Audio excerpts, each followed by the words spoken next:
The calm before the awakening. The galaxy had moved on.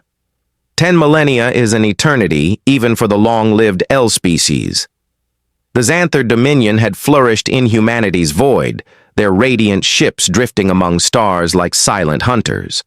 Now, they ruled over 60% of the Milky Way, their reign unchallenged but for small conflicts with the VA Confederacy and other minor factions. First speaker. Fel Zarek stood alone on the viewing platform of his flagship, the Crystal Ascendant, watching a hologram map of Dominion territory, a realm of structure and controlled growth under their stewardship.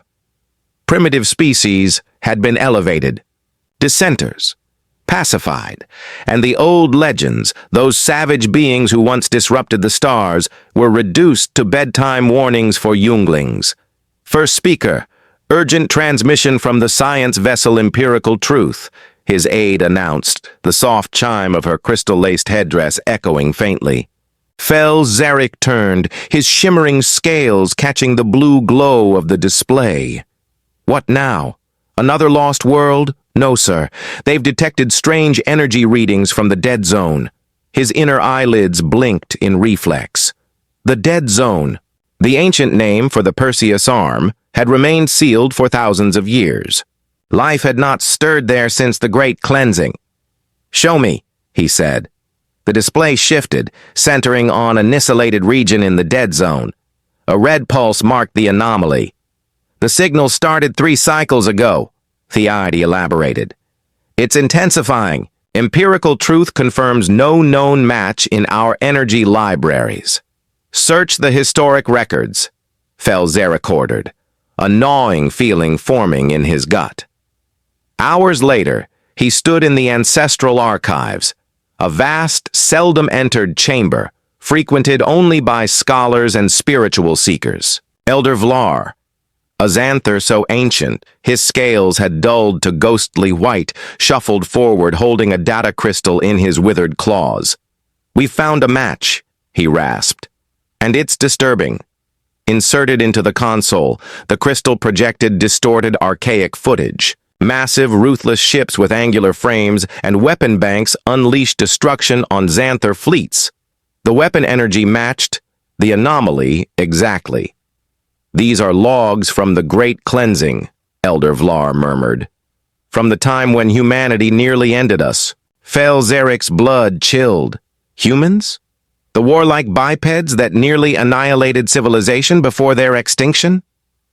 "History says they were destroyed, yes," Vlar said, his gaze fixed on the old footage. "Their world scorched into death. But the final strike on Earth triggered a massive surge. Half our fleet was lost. We assumed it was a last-ditch suicide blast. But what if it wasn't? You imply they survived? Not died? Vanished? Regrouped? Waited?" Before Fel Zarek could reject the absurd idea, his communicator buzzed. "First speaker," his aide cried. "We've lost contact with Empirical Truth. Before silence, they transmitted an image, a structure activating in the dead zone. It's immense." Far away, deep in what the Zanther deemed lifeless space, something vast had stirred. Within its immense corridors, systems came in line. Long, idle machines sparked awake. Power coursed through ancient pathways, undisturbed for eons. The station-designated UNF Bastion Alpha had been waiting. Its AI had watched the stars, patient and vigilant. It knew the moment had come. Inside its core, cryogenic units began to hiss and glow. One pod flickered. Inside, Admiral Helena Vasquez drew breath for the first time in 10,000 years. Their arrival was jarring, but her instincts returned quickly. Blue emergency lights glowed softly, systems humming around her. "Status," she croaked, voice gravelly. The station's AI replied, clear and unwavering. "Good morning, Admiral. Phase 1, complete. Fleet status, 98% operational. Bastion Alpha is online. Awaiting command. Current galactic time, 10,247 years since Operation Exodus." Helena rose slowly, every muscle aching. As she swung her legs over the edge of the podand, the signal confirmed Admiral the Nexus beacon has been detected.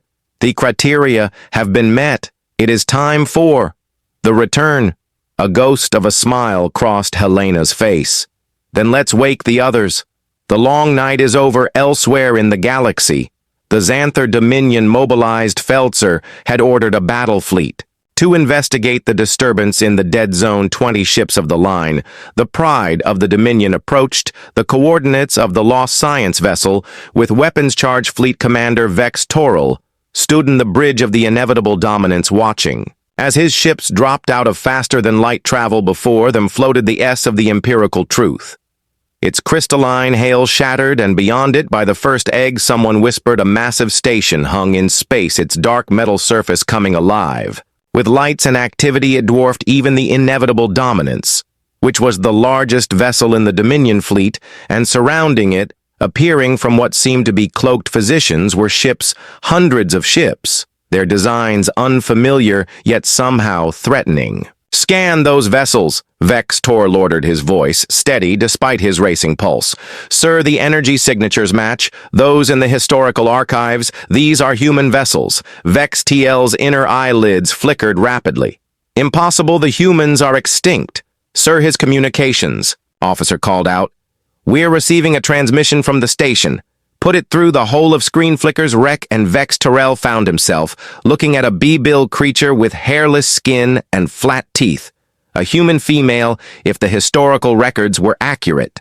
"This is Admiral Helena Vasquez, the United Nations Defense Force," she said, her voice firm and commanding. "Your vessel has entered restricted space. Identify yourself and state your intentions." Vex Torrel threw himself up to his full height. "I am Fleet. Commander X Torrel of the Zanther Dominion. You are trespassing in Dominion territory. These sectors have been under our control for thousands of years. The human expression didn't change this station, and the surrounding space have been under human control for far longer. Commander, your presence here is a violation of boundaries established before your civilization achieved spaceflight." Vex Torrel felt a surge of anger. The humans were defeated in the Great Purge.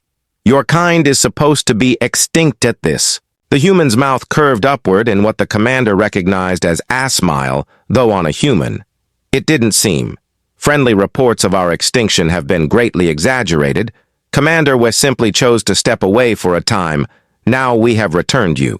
Have 1 standard hour to withdraw your forces from this sector. This conversation is over." The transmission cut off, leaving Vex Torrel staring at a blank screen. "Sir," his tactical officer spoke up, "we're detecting energy buildups across the human fleet. They appear to be powering weapon systems." Vex Torrel's mind raced his 20 ships against hundreds of human vessels. The odds were not favorable, but a retreat would be to show weakness, to acknowledge the humans as equals, or worse, superiors, maintain position. Ordered and informed, the first speaker. "The human have returned aboard." Bastion Alpha Admiral Vasquez turned to her newly awakened command staff, the Zanther Justice. "Arrogant as our records indicated," she said, watching the alien ships on the tactical display. Commander Reinhardt, her second in command, nodded. "They won't retreat. Their historical response patterns show they interpret withdraw as weakness. Then we demonstrate our capability." Helena decided tactical, prepare a precision strike, target their flagships. Propulsion systems. Only no casualties, if possible. Yes, Admiral Helena gazed at the display, her expression solemn.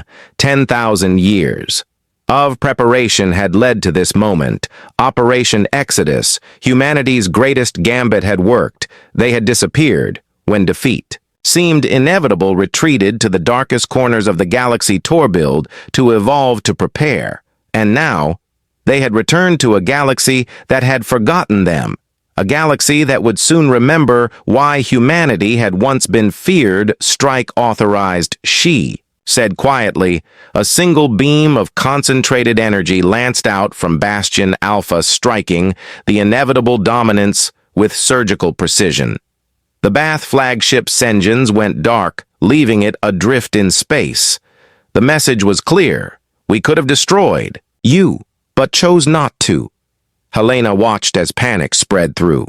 The Zanther fleet, some ships moved to assist their flagship, while others adjusted their positions. Weapons trained on the human vessels open a channel. Shortered once again, Fleet Commander. Vextel's face appeared on the screen, though now. The bridge behind him was bathed in red emergency lighting that was a demonstration. Commander Helena said, calmly, "We have no desire for conflict, but we will defend what is ours. You have 55 minutes remaining to withdraw." As she ended the transmission, Helena knew that the real battle was just beginning. Not a battle of weapons, but of wills. Humanity had returned to claim its place. Among the stars and the galaxy would never be the same. The resurgence of Titans. The news spread through the galaxy like HFY wave. Humans, the legendary destroyers, the mythical warriors of old, had returned in the grand assembly. Hollof, the Zanther Dominion capital, world-first sacker. The Zarek faced an unprecedented crisis. 20 ships of his finest fleet now drifted powerless, towed back to Dominion space by the very beings they had gone to confront. The humans had disabled their vessels with surgical precision, then offered to escort them home, a calculated humiliation that demonstrated both technological superiority and a disturbing confidence. The historical records did not prepare us for this, Elder Vlar admitted to the assembled council. The humans we face now are not the same as those our ancestors fought. Holographic displays showed the human battle station and the fleet surrounding it. Analysis indicated that their technology had advanced far beyond what the historical records documented. Their ships move with impossible grace. Their energy signatures defy conventional understanding, and their communication systems easily penetrated the Dominion's most sophisticated encryption. "What do they want?" demanded Counselor Treva, her crystal headrests vibrating with agitation. Feeler raised his hands for silence. "They have made no demands beyond recognition of their territorial claim to what we call the dead zone. Admiral Vasquez has requested a diplomatic meeting." A murmur ran through the assembly. Diplomacy with humans, it could be a trap. Someone suggested if they wanted to destroy us, they could have done so already, Felser countered. "I've agreed to the meeting. We must understand what we are facing." The diplomatic vessel, Harmonious Accord, departed. The next day, carrying First Speaker Theric and a small contingent of advisors, the journey to the edge of the deed zone, now officially recognized as human space, was tense. Historical recordings of the Great Purge played on repeat in Thiel Zark's private quarters as he studied the ancient enemy. What he saw disturbed him. The humans fought with a ferocity the Zanther had never matched. They sacrificed themselves without hesitation, employed tactics that seemed suicidal until they succeeded, and adapted to setbacks with frightening speed. The record showed that the Zanther ancestors had only prevailed through overwhelming numbers and the support of now extinct allied species. When the Harmonious Accord arrived at the designated coordinates, a human vessel was waiting. Sleek, dark, and utterly unlike the brutal worships of old, the Zanther were escorted to a meeting chamber that seemed designed to accommodate various species comfortably. Admiral Helena Vasquez greeted them. Personally, she stood tall for a human, with silver-streaked dark hair and eyes that seemed to evaluate and calculate. With every glance unlike the barbaric warlords depicted in Zanther historical records, she was composed, articulate, and disarmingly courteous. "First Speaker Thezeric," she said, inclining her head slightly. "Thank you for accepting my invitation. Please be seated." The meeting began with formal introductions, then progressed to the matter at hand. "Let me be direct," Vasquez said. "Humanity did not perish in what you call the Great Purge. We executed a strategic withdrawal, Operation Exodus. We took our remaining population, our technology, and our knowledge, and we disappeared. To where Felser couldn't help asking, Vasquez mild, that remains classified information. What matters is that we used our time. Away wisely, we rebuilt, we advanced, and we observed the galaxy's development from afar. And now you have returned to reclaim what was lost." There was an edge to the Zerk voice note. "Exactly," the Admiral replied. We have returned because the galaxy needs us." She gestured, and a holographic display appeared between them, showing a massive spiral of darkness approaching the galaxy's edge. This is what we call the void tide. It's a wave of exotic matter that consumes everything in its path. Our long-range sensors detected it 300 years ago. It will reach the outer rim of the galaxy within 50 years. Felser stared at the display, his inner eyelids flickering rapidly. If this threat is real, why not simply warn us? Why this dramatic return? Vasquez's expression hardened. We tried. We sent anonymous warnings through various channels over the past century. They were dismissed as hoaxes or superstition. The Dominion's official position was that cosmic threats were tools used by dissidents to undermine central authority. The first speaker had no response to this. It was embarrassingly an accurate representation of Dominion policy. Furthermore, Vasquez continued, addressing this threat requires technology that only we possess, technology we developed during our absence. Meanwhile, across human-controlled space operation, Renaissance entered its final phase. The massive shipyards hidden within gas giants and hollowed-out moons began producing vessels at an accelerated rate. Cryogenic facilities awakened millions of humans who had, through the millennia, scientists, engineers, soldiers, and civilians prepared for the fight that would determine the galaxy's fate. Commander Helena Vasquez stood on the bridge of the Defiance, one of humanity, these newest vessels watching as her crew perform system checks, unlike the older generation of officers who remembered Earth and the Exodus. Helena had been born in the hidden colonies. For her, the legends of the homeworld were just that. Legends engineering reports, all systems nominal. Commander Her, executive officer, reported Helena nodded good set course for Nexus Point Alpha we to Rendis with the Diplome Itic Fleet, the Defiance, SLI into the quantum stream, a method off faster than light travel developed during humanity's absence and emerged near the massive station where Admiral Vasquez continued her diplomatic efforts. By now, representatives from other galactic powers had arrived. The insectoid VA Confederacy, the gaseous, ethereal, the machine intelligences of the Synthetica Collective, each regarded humanity with a mixture of fear, curiosity, and skepticism. Helena was assigned to brief them on the void tide and humanity's proposed solution. As she entered the grand conference chamber, she felt the weight of history on her shoulders. These were the descendants of those who had driven humanity from its home. Now, they would have to work together or face extinction. The void tide consumes all conventional matter, Helena explained, displaying simulation models on the whole projector. It converts it into exotic dark energy that further fuels its expansion. Once it reaches the galactic rim, we estimate complete consumption of the Milky Way within 300 years, and you expect us to believe that only humans can stop this threat? The Voth representative's mandibles clicked with suspicion. Helena activated another display showing a massive ring-shaped device. This is the AIS array. It generates a quantum barrier that can repel the void tide. We've successfully tested smaller versions. Now we need to construct the full-scale system at key points around the galaxy, and the cost of this assistance. The ethereal representatives form rippled with what might have been skepticism, cooperation. Helena stated simply, recognition of human sovereignty over our reclaimed territories, and a new galactic charter that ensures peaceful coexistence.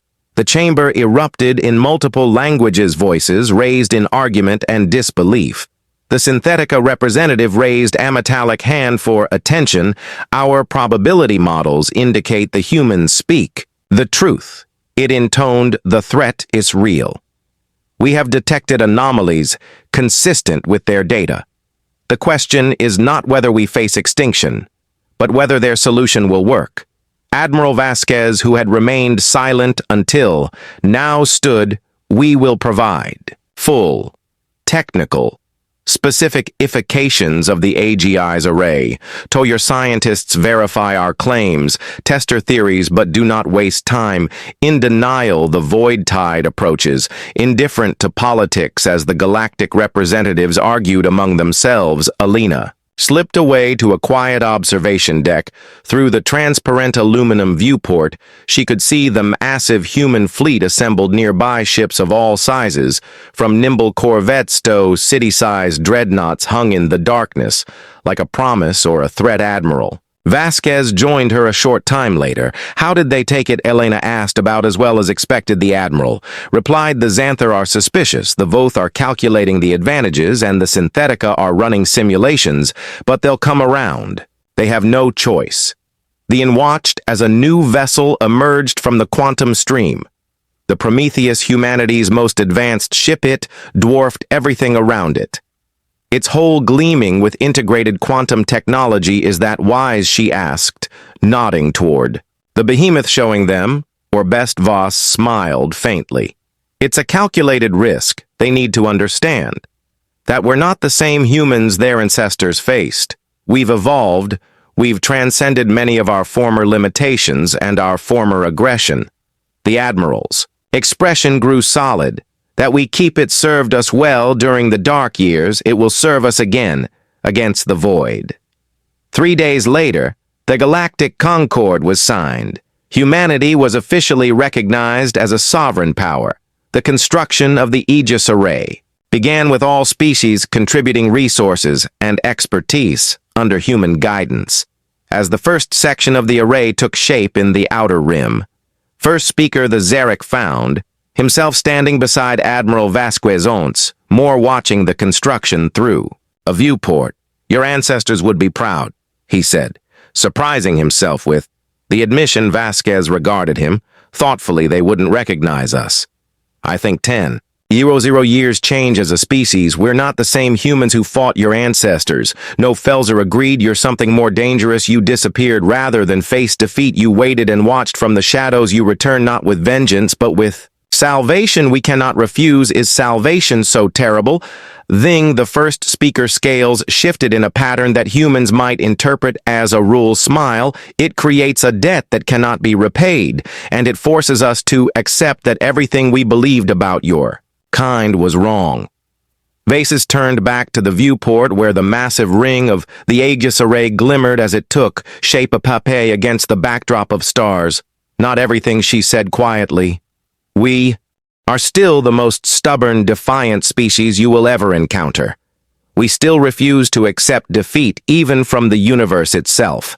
As if to punctuate her words, the Prometheus moved into position, near the array, its quantum drives pulsing with energy. Humanity had returned to the galactic stage, not as conquerors, but as saviors, and perhaps someday as friends. The silent stars bore witness to this unexpected turn in the galaxy's story. Humanity, once driven to the brink of extinction, had returned. Transformed, the species that had disappeared in fire and defiance had reemerged with wisdom and power beyond imagination. The long night was over anew. Dawn had begun.